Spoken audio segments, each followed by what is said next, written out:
Well, that's a good jacket. Thank you. You're all spiffied up today. Yeah, What's well, the occasion? Go ahead, Jimmy. and clean All clothes. right. I read the review in the New York Times today for the Ricky Martin concert, and I thought of you immediately. Mr. Martin's messages are simple. Enjoy life, fall in love, fight for your dreams, and shake your bonbon. He stole that from you.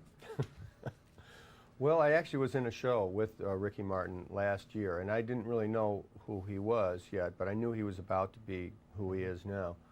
And he was a game fella, and actually is an entertainer. So I don't have any doubt.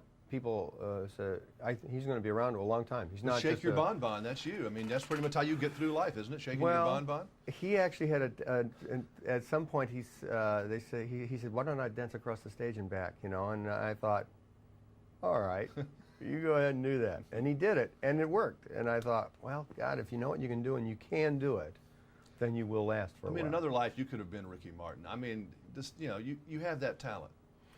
Well, I can see you in a Speedo up there in front of like 40,000 people doing your thing. I don't have to. I like to leave a little bit to the imagination, Jimmy. I don't think a Speedo is necessary for the kind of mystery, you know, that I like to bring. Yeah, I can do a little dance number. I mean, I really thought that Dirty Dancing was a role I could have done, like that final dance number there. There was something that I could have been the one. I have great faith in you. But it's all right, because I think it's just important that people are able to put me in that role and say, you know who would have done this well? That's what I do. Scripts. Do you read a lot of scripts, or do you have your people? You have people, don't you, that read scripts for you, and then they kind of send you the best of the best, or they throw you stuff every once in a while to read? I'm way behind on reading. As I just shock me. I'm way behind. I didn't realize just how far behind I am, but I read them.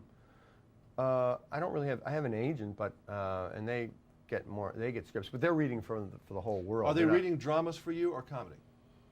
I don't. It doesn't matter. Doesn't I don't care, have as long a as it's good, preference. right? As long as it's good. Those are my terms. As long as it's good, I don't care if they're. Well, this was a funny or juicy silly. part. Now, did they find that one, or did Tim come to you? Tim came to me. See, that's the best ones, aren't they? Over the transom. Well, you know, all the best jobs are usually from people you know, or people that say, you know, he could do that. Yeah, usually. He sent me this one, and you know, you really couldn't say no to it. It was such a long shot that I just sort of threw in, figuring, well, if he thinks this is going to work, you know, I don't want to break his bubble. You know. Did you know anything about doing roles like this? No, I didn't know anything about ventriloquism at that time. Except we all grew up, and there were a lot of, like, Charlie McCarthy and that kind of thing in the 50s and 60s. Right. They were more popular. I actually, by the time I got finished with the film, I had, you know, limited, you know, some ventriloquial skills. Ventriloquial? Yes, Go for it.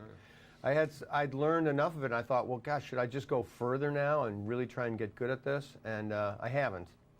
But Tim keeps saying he's going to get me a nice puppet for my birthday or when the movie opens or something like that. Yeah, this is a movie, though, that I really enjoyed last night. I was tired, and I was just at the end of my day, and I really, really liked it.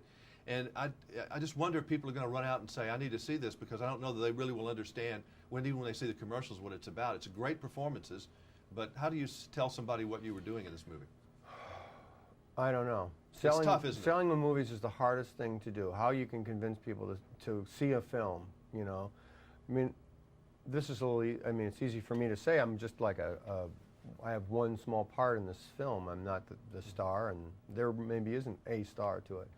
But as a movie, as a film, this is one of the best projects I've ever been on, and I think it's an important, and I don't want to say educational, because that'll really scare them off, but I think this is a film that's informative, that it shows you a lot of things, and I think the time is you know, it's reached that, it's at the tide is high for this film right now, because it's a sort of theme that's high now with government involvement and censorship in art.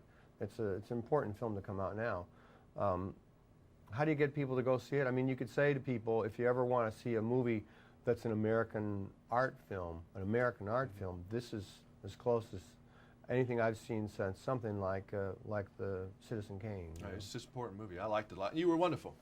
Thanks. As always. Thanks. Thank you. All right.